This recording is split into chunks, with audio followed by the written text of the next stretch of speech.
ხო,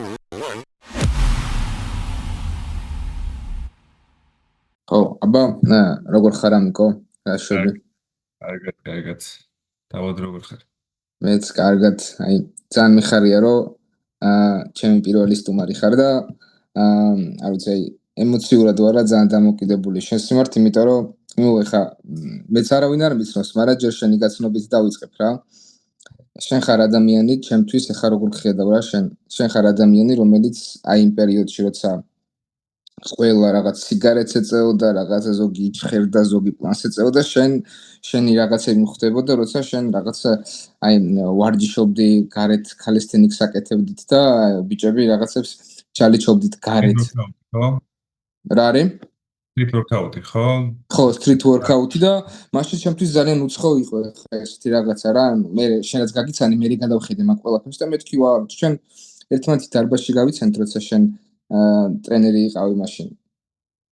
ხო და ნუ ჩემპიონთა აკადემიაში და ძალიან დიდი ხანი გიცნობ რა და იცი რატო გამიჩნდა სურვილი საერთოდ შენთან ერთად ამის გაკეთების, იმიტომ რომ მაშინაც კი გეტყობოდა რომ ძალიან მაგარი ადამიანი ხარ ძმაო, აი შენაირად გულით რა, მე რამდენი წელი ვივარჯიშე დარბაზებში, რამდენი დარბაზში ყოფილა, მაგრამ შენაირად არავინ არასდროს არ დამხმარებია და აი მეგობრულად ხო ხდები აი ესე თავის ინიციატივით არავინ არ დამხმარებია და მაგიტომაც მინდა რომ ცოტა აი ამ შენ ადამიანობაზე, შენს კარიერაზე, შენს ყველაფერზე მომიყვე რა და დავიწყოთ აი თავიდან ასეთ შევეხეთ რა, აი რამ გაიძულა კი არა, რამ გადაგაწყვეტინა რომ საერთოდ აი street workout-ზე კალისთენიკს, მე კალისთენიკს არ ვიცი სწორედ ვეძახი თუ არა. ხო, კი.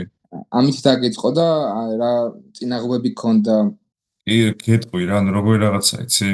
ეს ვარჯიში პირველ რიგში რა ჩემთვის არის როგორც ცხოვრების განუყრელი ნაწილი რა, ანუ ბავშვობიდანვე, ბაღიდანვე ჩართული ვარ ვარჯიში რა, თუნდაც იქ უშუსანდა იყო, თუნდაც ვარჯიში იყო, წყალბურთი იყო, ტურნირი იყო, ყველაფერზე ჩართული ვიყავი რა და კონკრეტულად ეს კალისთენიკი ძალიან მომწონდა და ძალიან მიზიდავდა ამის ვიზუალიზაცია, რომ უყურებდი როგორ აკეთებდნენ ამ დინამიურილეთებს, მომწონდა და მინდოდა რომ მეც გამეკეთებინა რა და ერთხელ როცა დავიწყე ვარჯიში 14 წელს ვიყავი, 14-15 წელისას და ჯიმში დავიწყე მაშინ ვარჯიში დარბაზში რა და ძალიან მაინტერესებდა რა სიზავდა ჩემი სხეული ტურნიკებზე რა, იმიტომ რომ ეს ჯიმი ვიცი როგორი ვარჯიშები სტატიკური აწევა, ხელები. მიცდია მე არაფერი არ გამოსვლი. ეს კალისთენიკი ან street workout-ი არის ძალიან დინამიური სპორტი რა, შენი მტკიცები უნდა იყოს ძალიან ძლიერი, მოქმილი უნდა იყოს. ფიზიკურად უნდა იყო რა, გენეტიკაშიც უნდა გქონდეს ალბათ, რომ ძალიან სხვა ძალას მოითხოვს, კუნთებს არ მოითხოვს რა, ანუ მოითხოვს უფრო მყესურ ძალას რა, გამძლეობას. მენტალურ ძალასაც მოითხოვს აუცილებლად. ხო, მენტალურ ძალას ძალიან, იმიტომ რომ დინამიური ილეთები ისეთი შესრულებელია, რომ აი ძალიან რთულია რა, უნდა გაბედო და უნდა შეასრულო, მაგალითად ტურნირზე რომ დატრიალდები 300 გრადუსით და ჩამოვიკიდები, ჯერ ის უნდა გაიაზრო რა ეგ უნდა.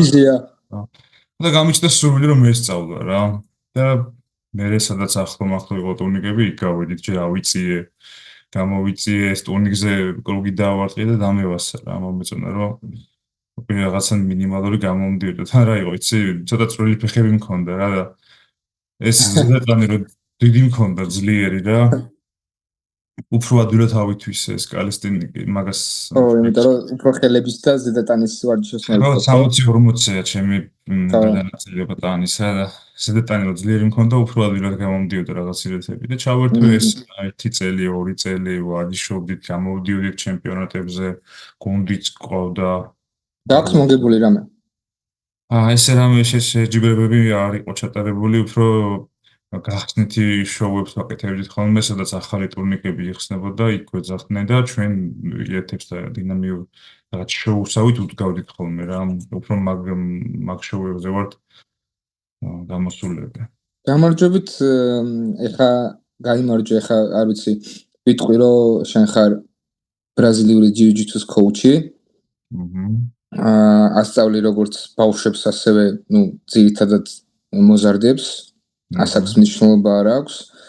შენც ძალიან დიდი ხანი არ არის რამ სამ სფეროში ხარ და ძალიან პროგრესიული, ძალიან სწრაფად ამთვისებელი ადამიანი ხარ და ძალიან სწრაფად დადი ძალიან ბევრი შედეგი, ძალიან მაგრად მიყავს შენი გუნდი, ვინც ყავს, ყველანი გიყურებენ და აი ის ეგრევე ჩანს რა, მეც ხო შენთან ვარჯიშობდი და ის ეგრევე ჩანს, რომ არ აქვს მნიშვნელობა რამდენი წლის ხარ, როგორ თავარია რას აკეთებ და როგორი გულით აკეთებ და ყველა მიყავს იქ სადაც შენ მიდიხარ და ეს ძალიან დიდი და ძალიან მაგარი თვისებაა და აი შენს გამოსვლებზე შენ გუნდზე თუ მომიყვები ჯუჯიცუს როგორც კოუჩი, როგორც ასევე როგორც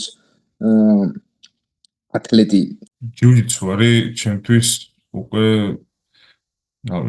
ერთ-ერთი ყველაზე მთავარი ჩემ ცხოვრებაში რა. ყველაფერი მაგას დაუკავშირე, თუნდაც ჩემი სპორტსმენობა, ანუ სპორტი, თუნდაც ჩემი მოღვაწეობა, ეს გუნდის განვითარება, ბავშვების ვარჯიში. ზოგადად როცა რაღაც საქმე გიყვარს, იქ ყოველთვის ყველაფერი გამოგივა რა. იგივე არის აქაც ჯუჯიცუ, როცა გიყვარს და მოგწონს, მან აუცილებლად ყველაფერი გამოგივა. თავიდან დავიწყე ჯუჯიცუ MMA-დან, MMA-ის ვარჯიშობდიდან და გადავერთვე ჯუჯიცუზე რა, ძალიან მომწონდა და რამოდენიმეჯერ ვცადე ჭიდაობა, ძალიან მიმიზიდა რა ეს დეტალური ჩახლართული ტექნიკები, ამოუცნობი რაღაც მათემატიკური რაღაც გათვლები და რაღაც ანდრაკული მოძრაობები ძალიან მომწონა რა და რა ვცადე, მაგარაც მიმიზიდა და მაგის მერე დაახლოებით 3-4 წელია გასული. მეგონი მე 4 წელი ან მესამე არ მახსოვს.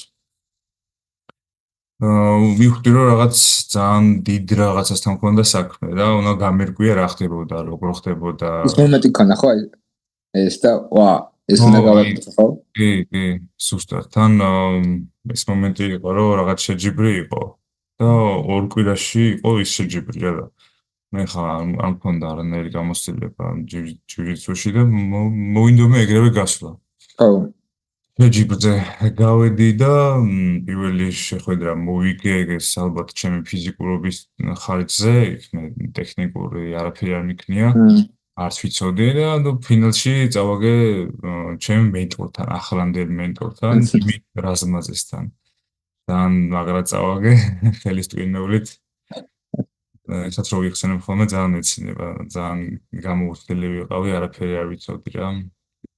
და მაგის მერე უკვე რომ მივხვდი რომ თუ მე რაღაც შემძლებია და ეს ფიზიკურობა ჩემი მომდევს და მასში გამოვიყენებ, მე მივაწექი და მოგდევს ხო? ხო, რა წავიდა რა. შესაძლებლობა საზღვარი არ აქვს, რა ვიცი, მაგრამ თავარია ადამიანი რას წარმოიდგენს რა, ჩემთვის ეგრეა ეხლა და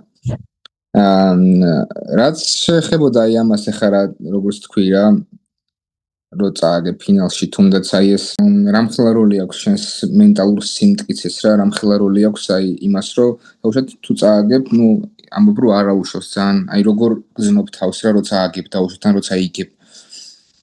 როგორ არიცი, ეხლა ერთი კვირისნაც წავაგე რა. დღე გავიდა, მე მგონი 5 დღე გავიდა. სოფლის ჩემპიონატის შეჯიბრი იყო EDCC და მანდაც პირველივე შეხვედრა წავაგე. 2 თნელს ვიგებდი და ბოლო წუთას ხელის ტვინეულზე დამიჭირა. უნგრელი მეტოქი, ძალიან ტალანტი, კაი ბიჭი რა. ძალიან გული დამწყდა, რა თქმა უნდა, რთულია, როცა ბევრს შრომობ, ბევრს აკეთებ, ძალიან ბევრს დებ. ვზნობ რომ საუკეთესო ფორმაში ხარ, ვზნობ რომ საუკეთესოდ მოემზადე და უცებ ტექნიკური რაღაც გაუთვალისწინების გამო ხო? იმან გამოიყენა შეცდომა და გიჭერთ. ნუ ეს არის სპორტი ზოგადად, აქ ვერ განსაზღვრავ და როგორ მოხდება. პირველ რიგში ხა იქ ხელის ტვინეულზე, ხელზე მეტად გული მეტკინა რა. ეგრეა ზოგადად. წაგება ეგეთია რა, მაგრამ ალბათ ძალიან დიდ იმას ტოვებს რა განვითარების ანუ უბრალოდ განახებს რომ შენ ჯერ არ ხარ იმ საკმარის დონეზე რომ ამუშავო გაქვს რა ხო ანუ ეგ არის მაგისი ანალიზი რომ შენ თუ ეს ვერ გაგეთე შედეგი ანუ მეტი ვარჯიში გინდა მეტი მონდომება გინდა მეტი სწავლა გინდა ვისგან სწავლობ ისე აი ვინ არის შენი გოლთი ან გმირი ან რა ვიცი როგორც ეძახიან ნელი ანუ ვინც მე ახლა უნდა მასწავლიდეს და მიხსნიდეს და ასე შემდეგ არ მყავს და სწავლობ ესე სოციალური ქსელებიდან, YouTube-დან, instructional-დან რაღაც BJJ fanatics.com არის. რაღაც უყურებთ ხო?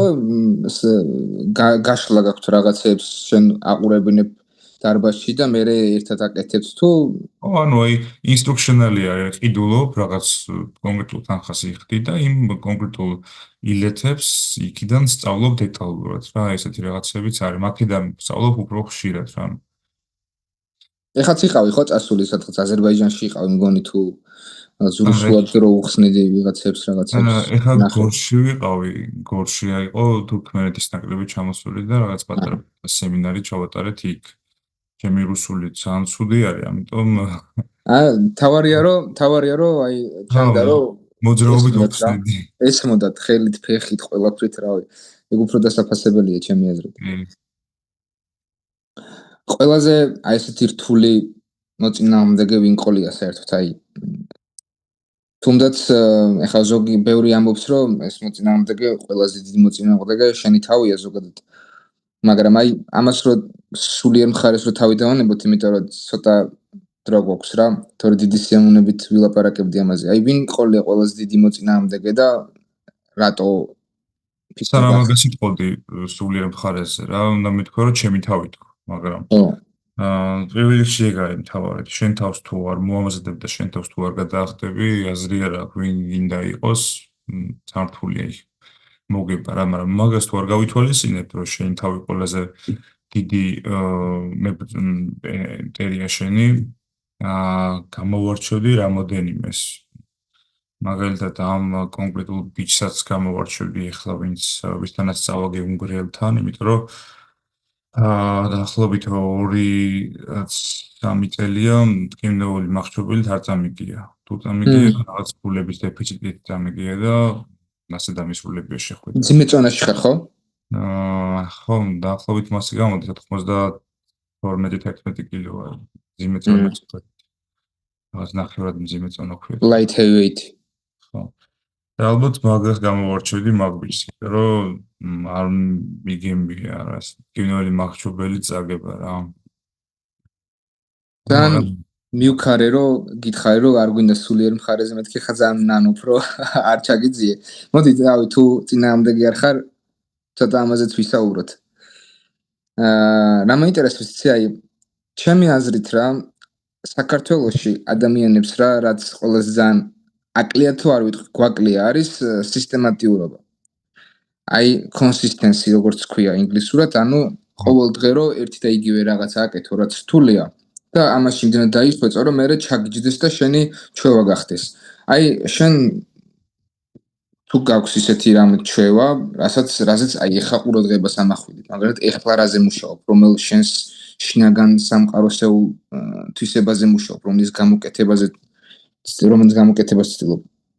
გეტყვი რა, ეხლა მაგალითად ჩვევაზე რო ქვი რა, ჩემთვის როგორ არის, იცი?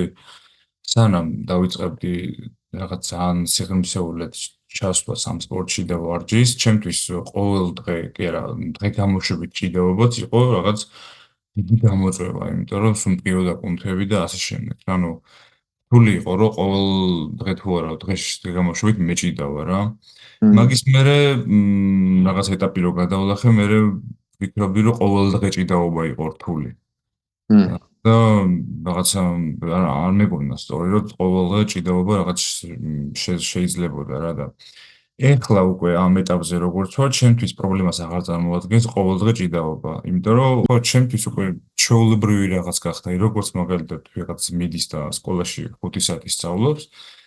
დაახლოებით აი ასეთი შეგრძნება მაქვს, რომ ყოველდღე შემიძლია ვიჭიდაო ისე, რომ ჩემთვის პრობლემას არ წარმოადგენდეს და რაღაც ჩვეულებრივი ცხოვრების სტილი გახდეს რა, ანუ როგორც დილას რო იხვიცებს ვიღაცა და ყავას სვავს, იგივე არის აქაც რა, ანუ ყოველდღე ივარჯიშო, ყოველდღე იჭიდაო.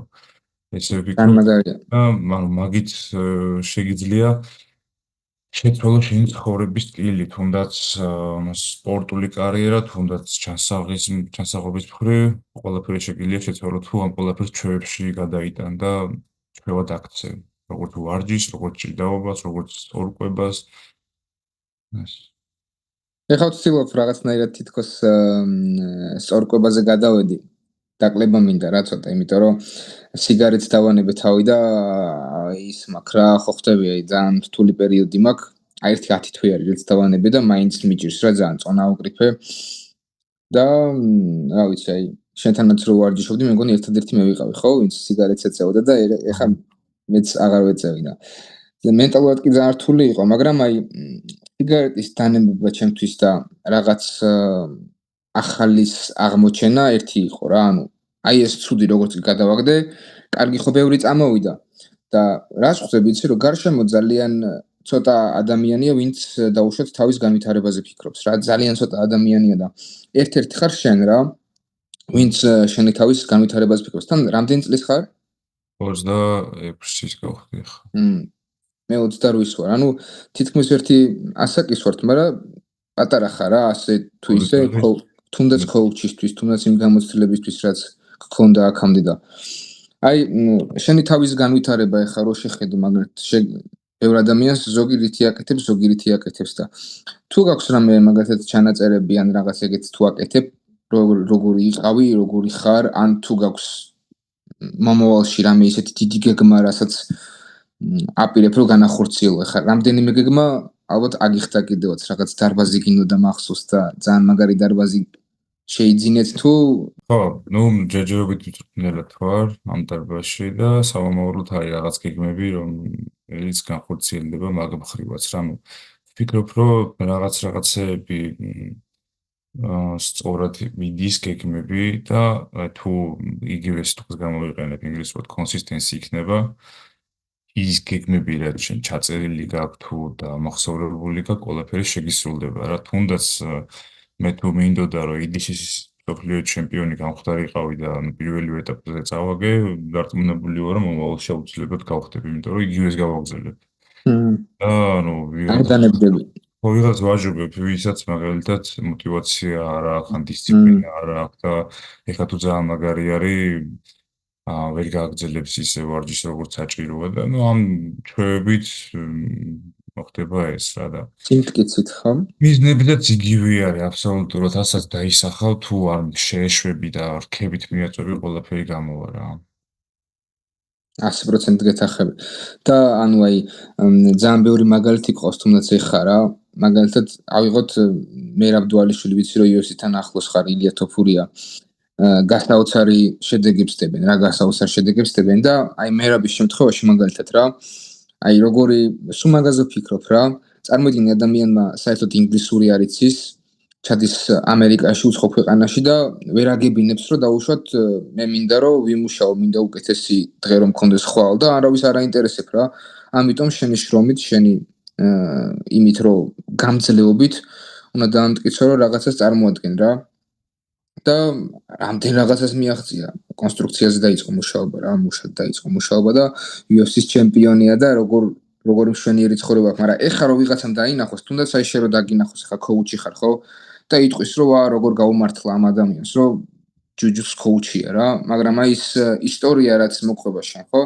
ეგ არ ჩანს და აი ერთ-ერთი ყველაზე რთული მე მაგალითად ჩემ დიდი პრობლემა არის ის, რომ ჯანმრთელობის პონჩი როგორ არის ეს სპორტში თუ აქტიურად ვიწყებ, ერთი თვე თუ მაქსიმუმ თუ გამეკაჩა ორგანიზმი და ბრახ და ისეთი რაღაც მემართება, რომ ან რაღაცა მწყდება, ან რაღაცა მიახრწობა და მე ორი თვე მიწევს მოშიშება და აი შენ თუ გქონია რამე ესეთი წინაღობა.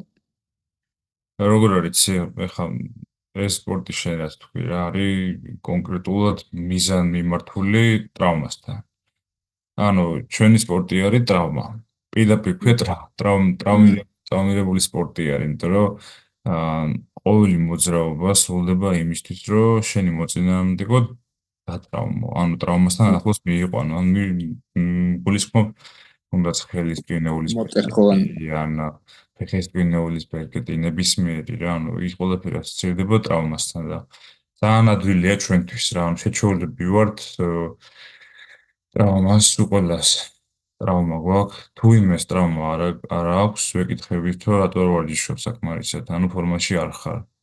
მიკროტრაუმას გულისხმობ და მძიმე ტრაუმები ახლა როცა რაღაცას მოიტეხავ და ასე შემდეგ დასვენება სჭირდება და მენტალური სიმტკიცე რომ დაბრუნდე და ხელახლა დაიწყო ახლა. აი ეს მომენტი მაინტერესებდა ზუსტად რა შენგან. აი მაგალითად ძალიან ბევრი ადამიანი არის რომ იწყებენ ვარჯიშს, მაგალითად მეც რა, ეხა ბოლო პერიოდი აღარ ვარ ასე თორე ადრე რა, რო ვარჯიშობდი ხოლმე და რაღაცა რომ მეთქინებოდა, მენტალურად იმდენად სუსტი მენტალობა მქონდა რა, რომ დაბრუნება ძალიან მიჭირდა რა და გარშემოც არ მყავდა ეხა არავინ ვინც აი დამაძალებდა რომ ტკივილით მევარჯიში ან რაღაც ეგეთი და აი შენ ცხოვრებაში თუ აქვს ეგეთი როლი ვინმეს რომ დაუშვათ ვისაც უყურებ და мотиваციას გაძლევს რა აი ის რომ შენ თავს აჯობო დაუშვათ რა ბევრს არ ყავს ეგეთი ადამიანი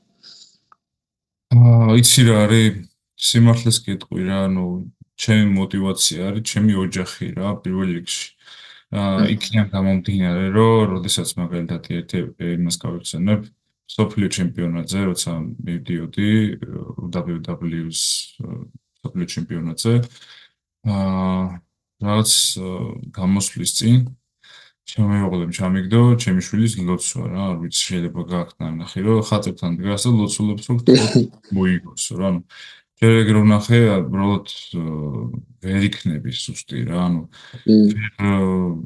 რაღაც ძართულია რომ იყოს სუსტი როცა შენი შვილი შენი ოჯახი ესე გიდგას გვერდში და მე მაგასაც დავამატებ რომ როდესაც გამოსვლა მქონდა ანუ შეჯიბრება დაიწყო უკვე და 4 ჭიდაობა მომიწია 4-ვე ჭიდაობას ვაგებდი ან თავიდანვე პირველ ჭიდაობას რაღაცა 2-0-ს ვაგებდი და მოვიგე მეორე ჭიდაობას 5-0-ს ვაგებდი და მახჩობელით მოვიგე ეგეც ზუსტად იმ წამს გავიფიქრე რომ არა მამა მე არ დავნებდები და მოვიგებ ანუ რაღაც ეგეთი შეგრძნება მქონდა და ზუსტად მახსოვს რომ ეგ თქვი ჩემ თავში და იმ დროს გავაკეთე ისაც საჭირო იყო და მესამე ჭიდაობაშიც 2-0-ს ვაგებდი და იქაც მტკივნეულით მოვიგე იმიტომ რომ რაღაც ვერ ვგრძნობდი რომ დანებება ჩემთვის გამოსავალი იყო რა და თავს ვერ აპატიებდი. ხო, ფინალშიც უკვე არ ვიცი, თითქოს ისე ვგზავნდი თავს, რომ უკვე გარანტირებული მედალი მქონდა, რაღაც თვით ის მქონდა უკვე რა, რომ რაღაც შედეგი დავდე და ცოტა შედარებით მოვეშვი. ისე აღარ ვიყავ ძალიან მოტივირებული როგორც იქამდე. მაგალითად განაპირობა მე ქულებით წაგება. ჩემთვის ეხა წაგებაც სასიამოვნოა და მოგებაც რა. წაგებაც უნდა იცოდე ადამიანმა და მოგებაც. ბევრმა ეგ არ იცის რა. მაგრამ აი ხა ზოგი არის რომ საერთოდ არ აკებს რა არიან დომინანტები ძალიან და არიან ის ფეცები მართლა რა ხო და აი რა მაინტერესებს შენი ეს კუმირი ერთხელაც კითხე წერან ცოტა ხნის წინ არ ვიცი არა მენტორი არისო და უფრო აი ზემოთ თუ ყავს აი მაგალითად შენი გოუთი აი ესე რომ თქვა რა ვისაც უყურებ და გინდა რომ ეგეთი იყო რა თქო უნდა ეგეთი ადამიანი არის არ არის? არის კი, ეგ ადამიანი არის ის ადამიანი, ვინც ამ სპორტში დატოვა ყველაზე დიდი სახელი. იმიტომ რომ დაახლოებით 8-9 წელია ადამიანს არ წაუგია არც ერთი ბრძოლა. სულ ყველა ბრძოლა მოგებული რა, გორდონ რაიანი არის. გორდონ რაიანი. და ძალიან დიდი ტალანტი, შრომის მოყვარე ამაგარი ადამიანია სპორტის მხრივ რა. ძალიან ძლიერია, ეგ არის ალბათ ჩემი მოტივატორიც შეიძლება იყოს, რომ ხედავ რომ ესეთი მაგარი დონის მებრძოლი არის, მინდა რომ მეც მასეთი თქვათ მაგ დონის მებრძოლი გავხდე რა. და იყო დომინანტური ყოველ წამს და ყოველთვის. მაგარია. ეგეთი ზოგადად ეგეთი ისტორიები ძალიან ცოტა რომ ადამიანს 9 წელი არ ქონდეს წაგებული და არიან ახლა სპორტსმენები ვინც საერთოდ არ აგებენ და რაღაც დონეზე ხო იწყება ეგ ყველაფერი რა. თორე თან გავუსწროს რომ ანუ ჩვენი სპორტი ისეთია რომ შეიძლება კვირაში ერთხელ იყოს შეჯიბრებები რა თვეში 5 ჯერ MMA-ში 6 თვეში ერთხელ გადიხარ და ამის ეჭუბები და თვეში ერთხელ 2 თვეში ერთხელ 3 თვეში ერთხელ გადიხარ. ამ სპორტში შეიძლება თვეში 15-25 მოწინააღმდეგე შეხვდე და რაცა 165 მოწინააღმდეგესთან აქ მე მგონი მოგებული წაგების გარეშე რა და. საო. ეგეც მე მგონი ჯამში 3 წაგი. ძალიან მაგარია. ძალიან მაგარი შედეგი. შენ რამდენი მოწინააღმდეგესთან ხარ გამოსული ესე ერთ-ერთზე? მასა კი არ დამითვლია, მაგრამ ვფიქრობ, რომ სავარაუდოდ ასე 25-მდე ასული. და ეს შეჯიბრის გზნობა, აი ხა დაუშვათ შენ ხო დარბაზში იყავი წვრთნელი. და აქაც ჯიუ-ჯიტსუს კოუჩი ხო ხარ? აი რამდენად განსხვავდება დაუშვათ შეჯიბრის დონეზე ვარჯიში? როცა შენ ერთ-ერთზე უნდა ეჭხბოს ვერ დავარქვევ, ეჭიდაო ერთ-ერთზე უნდა დაიჭრო მტკივნეულზე, ხო? ერთ-ერთზეს დონეზე რამდენად განსხვავდება იმისგან, როცა ადამიანი მარტო ვარჯიშობს და მარტო ვარჯიშობს რა. შეჯიბრი რამდენად განსხვავდება ვარჯიშისგან? სულ სხვა რამეა, აი სულ განსხვავებული რამეა, იმიტომ რომ ეს ადამიანს ანდამინური დაგიდგება ერთ-ერთზე და ორივეს ერთმანეთს შეხედავ თვალებში და არიცით რომელი გახლავთ ჯანმრთელი და რომელი არა, ძალიან მენტალობას მოითხოვს ეგ რა, იმიტომ რომ უყურებ ადამიანს ორივეს გაქვს სრული რომ მოიგო. ანუ მოიგო ამ მტკივნეულთან მახრობელით, ხო? ან რომელიღაცა უნდა იყოს, ასე ვთქვათ, სასპექტი რა. და ის დარბაზში ვარჯიში არის უბრალოდ გართობა. ჩვენთვის არის ჩვეულებრივი გართობა. არაფერს არ წარმოადგენს მენტალობის მხრივ და ამ სპორტის. ანუ დარბაზში შეიძლება ივარჯიშო, გაერთო წნები აწიო, რაღაც ძიულები გააკეთო, მაგრამ შეჯიბრის აურა, შეჯიბრის დონე რაც არის, სულ სხვა განსხვავდება და სულ სხვა ადამიანს მოითხოვს მაგისთვის რა. რაღაც ზოგადად მე ხა დარბაზის იქით არც მომიგია და დარბაზში მოგებაც ძალიან მაგარია, ხა და წარმოვიდგენი ხა იქ დიდ ტურნირზე ასეთაც რო იგებ რამ ხელა დრაივი აქვს მაგას, აუ შეიძლება გავგიჟდე ჭკუიდან გადავიდი. მართლა მაგარია, ძალიან მაგარია და შეგრძნება არის რაღაც წამობრივად ისეთი რომ თითქოს ამ სამყაროზე არ ხარ რა. მოგება ეგრე. ამიკო ერთ რაღაცასაც ვიტყვი და ბარემ დავასრულოთ ცოტა გაგვეწევა საუბარი. შენ ხარ ასევე ბავშვების კოუჩი რა. ხო და აი ეგ მაინტერესებს რა, ძალიან სასიამოვნო ნოტაზე მინდა დავასრულო შენი შეხედულება აი ჩვენი მომავალი თაობის მიმართ, ჩვენი მომავალი სპორტსმენების მიმართ, შენი შვილიც ვარჯიშობს, ხო? ორივე გოგოც და ბიჭიც ჯიუ-ჯიტსუში. აი როგორია ეხა, როგორ შეიძლება განვითარდეს ეხა შენ ხედავ, შენს დარბაზში ისეთ ბავშვებს, რომლებიც იქნებიან ძალიან მაგრები. ეხა შენი შვილი რო ძალიან მაგრები იქნებიან ორივე, ეგ ვიცი. უბრალოდ სხვა ბავშვებიც თუ არიან ესეთი ძალიან მონდომებულები, ძალიან მოწადინებულები, რომ საუკეთესოები იყვნენ. აი ვიტყვი მაგას ზუსტად რა, ჩემთვის ძალიან სასიამოვნოა ბავშვების ვარჯიში, იმიტომ რომ აი თითქოს ხედავ იმათში მომავალში რეები იქნებიან. ანუ ვინები გახდებიან, რა დონეზე ესპარეზებენ თუ გააგრძელებენ ვარჯიშს და კიდევ ერთხელ ვიტყვი, ან არ აქვს მნიშვნელობა ის ჩემი შვილი იქნება თუ სხვა მოსწავლე, მთავარია ბავშვს უნდოდეს და მოსწონდეს, რომ იყოს ნომერი პირველი. უნდა შიოდეს, უნდა იყოს მშიერი ამ ყველაფრისთვის რა. იქ ჩემი შვილი იქნება თუ სხვა, აზრი არ აქვს, მაგას ვისაც მეტად ეშიება და ვისაც მეტად მონდომება ექნება ამ წარმატებისკენ, ის იქნება ყველაზე მაგარი. ეს ვფიქრობ მე რა და მე მყავს ისეთი ბავშვები, რომლის იმედიც მაქვს, რომ ძალიან დიდ რამეს მიაღწევენ საერთაშორისო ასპარეზზე და მყავს ისეთი ბავშვები, რომლებსაც სჭირდებათ, რომ იყვნენ ძლიერი, ისწავლონ თავდაცვა, იმიტომ რომ ეს სპორტი არის ნომერი პირველი სპორტი თავდაცვისთვის. თუნდაც ქალისთვის, გოგოსთვის, ბავშვისთვის, გასწავლის განეიტრალებას მოწინააღმდეგესი და შენ თავის, ასე ვთქვათ, confidence ხდის უფრო მეტად თავდაჯერებულს ხდის და უფრო მეტად ასე ვთქვათ მენტალურად გაძლიერებს ძალიან. აბედული ხარ ყველანაირ მომენტში. ყველა ამას იძახის რა. დანა ვაითი, თუნდაც ჯო როგანი, არ ვიცი კიდე ძალიან ბევრი ამბობს, რომ ჯიუ-ჯიტსუს როცა შეეცნენ, ხო, მაშინ დაიწყეს რეალურად ცხოვრება რა. რომ აი ეს სპორტი არ არის მხოლოდ რაღაც ისეთი ხო ხტები, უბრალოდ სპორტი არ არის, ბევრად უფრო მეტია ვიდრე სპორტი და ამიტომაც რა ვიცი, აი ყველას ვინც ხარ შენ რუსთავში ხარ, ხო? რუსთავში ამეცადინე. ხო და ყველას ვინც ხარ რუსთავშია, მოუწოდებ რომ ამიკოსთან მივიდეს, ივარჯიშოს, ცხოვრება ნახოს რა არის, რეალურად სხვა თვალით შეხედოს ცხოვრებას. ბავშვები მიიყვანეთ, აღზრდებინეთ, როგორ ძალიან მაგარი მენტორია. მხოლოდ ბავშვებისთვის არ არის მაგარი მენტორი, ასევე არის ზრდასრულებისთვის ძალიან მაგარი მენტორი, ძალიან მაგარი ადამიანი და რავი, ძალიან დიდი მადლობა, რომ ჩემი პირველი სტუმარი იყავი და იმედია, რომ კიდევ ბევრჯერ ვიქნებით ასე პოდკასტურ გადაცემაში ერთად. ხნებით, აუცილებლად. თავარია, ყველაფერს მივაწვდით რქებით.